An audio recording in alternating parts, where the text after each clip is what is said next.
Hi friends, welcome to jaypalanడే.com. చాలామంది JoSAA కౌన్సిలింగ్లో ఉన్నటువంటి కట్ ఆఫ్స్ కానీ jaypalanడే.comలో ఉన్న కట్ ఆఫ్స్ కానీ అక్కడ కనపడే ర్యాంకులు అవి ఓపెన్ ర్యాంకులు అంటే సిఎల్ఆర్ ర్యాంకా లేకపోతే క్యాస్ట్ ర్యాంక్ అని కన్ఫ్యూజ్ అవుతున్నారు. జోసా కౌన్సిలింగ్లో ఏవైతే మీకు లాస్ట్ ర్యాంక్స్ అని కనబడుతున్నాయో ఇక్కడ ఆ ర్యాంక్ క్లిక్ చేసిన తర్వాత చాలామంది 2024 సెలెక్ట్ చేసుకున్నామన్నా మీరు అన్నట్టుగా రౌండ్ 1 రౌండ్ 2 సెలెక్ట్ చేసుకున్నాము.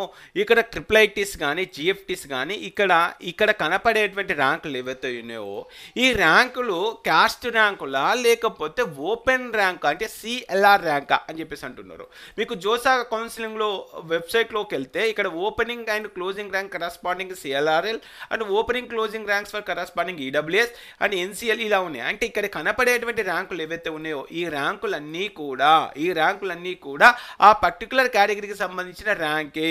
ఇక్కడ కోటా అనేది వేరే ఉంటుందండి. కోటా అనేది వేరే ఉంటుంది. ఎన్ని రకాల కోటాస్ ఉన్నాయి ఒకసారి చెక్ చేసుకునే ప్రయత్నం అయితే చేద్దాం. ఇక్కడ ఉన్నటువంటి కోటాలకు సంబంధించి మనం ఒకసారి అబ్జర్వ్ చేస్తే కనుక ఏమేం కోటాస్ ఇక్కడ ఉన్నాయి అనేది ఒకసారి చెక్ చేసుకునే ప్రయత్నం చేద్దాం. jaypalanడే.comలో కూడా 1 సంవత్సరం కాదు 2 సంవత్సరాలు కాదు ఇలా 5-6 సంవత్సరాలకు సంబంధించిన కట్ ఆఫ్స్ అన్ని కూడా ఒకే ప్లేస్లో ఇవ్వడం జరిగింది. ఒకసారి కోటాలకు సంబంధించి కనుక చెక్ చేసుకుంటే ఏఐ అనేది దేంట్లో ఉంటుంది, ఐఐటీలో అదే ఇంకా జిఎఫ్టీలో ట్రిపుల్ ఐటీలో ఏ అంటే ఆల్ ఇండియా లెవెల్ కోటా అనే ఉంటుంది కానీ home state quota other state quota అనేది ఉండదు. మరి హెచ్ఎస్ ఎక్కడ ఉంటుంది, ఎన్ఐటీలో జిఎఫ్టీస్లో కొన్ని జిఎఫ్టీస్లో కూడా ఉంటుంది. ఓఎస్ కోట ఎక్కడ ఉంటుంది, ఎన్ఐటీస్లో జిఎఫ్టీస్లో కొన్ని ఉంటాయి. జిఓ అంటే గోవా అండ్ స్టేట్ కోటా ఈ విధంగా రకరకాల కోటాస్ అనేది ఉంటున్నాయి. కాబట్టి దీన్ని డిపెండ్ చేసుకొని ఇక్కడ ఉన్న కోటాకి అక్కడ సీరియల్ ర్యాంక్కి సంబంధం లేదండి. కోటా వేరు, అదేవిధంగా మీకు అలాట్ అయినటువంటి క్యాస్ట్ ర్యాంక్ ఏదైతే ఉందో ఇక్కడ కనపడే ర్యాంకులు ఏవైతే ఉన్నాయని కూడా మనకు కనపడే ర్యాంకులన్నీ కూడా కేటగిరీ ర్యాంకే. మరి ఇలాంటప్పుడు మరి మీరు ఇలా చెప్తున్నారు కదా అన్న ఇక్కడ నాకు అటల్ బిహారీకి సంబంధించినటువంటి ఒక కాలేజ్ రిపోర్ట్ కావాలి మన వెబ్సైట్లో ఉంటుందా? ఇక్కడ మీకు ఎప్పుడైతే మీరు ఒక రిపోర్ట్ కావాలనుకుంటున్నారో ఆ పర్టికులర్ కాలేజ్ సెలెక్ట్ చేసుకోండి. ఆ పర్టికులర్ కాలేజ్ సెలెక్ట్ చేసినప్పుడు ఇది ఏంటిది ట్రిపుల్ ఐటీకి సంబంధించింది కదా.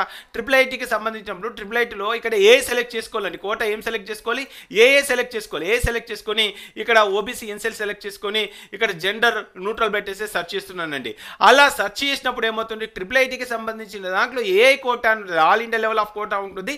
దాంట్లో గడిచిన 3-4 సంవత్సరాలకు సంబంధించి 24, 23, 22, 21, 20, 19, 18కి సంబంధించిన కట్ ఆఫ్స్ అన్ని కూడా కంప్యూటర్ సైన్స్లో ఏ విధంగా కట్ ఆఫ్ వచ్చినాయి, రౌండ్ 1లో ఎంత వచ్చింది, రౌండ్ 2లో ఎంత వచ్చింది, రౌండ్ 3లో ఎంత వచ్చింది, ఈ విధంగా రౌండ్ 5 సెలెక్ట్ చేసుకుని గడిచిన 5 సంవత్సరాల్లో రౌండ్ 5 ఎంత వచ్చింది, గడిచిన 5 సంవత్సరాల్లో రౌండ్ 2 ఎంత వచ్చింది, ఈ విధంగా ప్రతి ఒక్క రిపోర్ట్ మీకు చెక్ చేసుకోవడానికి వీలుగా క్రియేట్ చేయడం జరిగింది.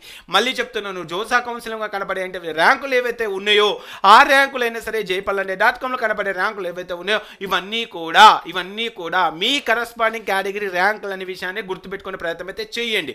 సిసాబ్ వేరు, సిసాబ్లో కనబడే ర్యాంకులు వేరు, దానిపైన స్పెషల్ వీడియో చేస్తాను. మరి ఈ వీడియో మీకు నచ్చితే ఖచ్చితంగా లైక్ చేసి మీ ఫ్రెండ్స్ అందరూ కూడా ఈ వీడియోని షేర్ చేయండి. ఓకే ఫ్రెండ్స్, జై హింద్.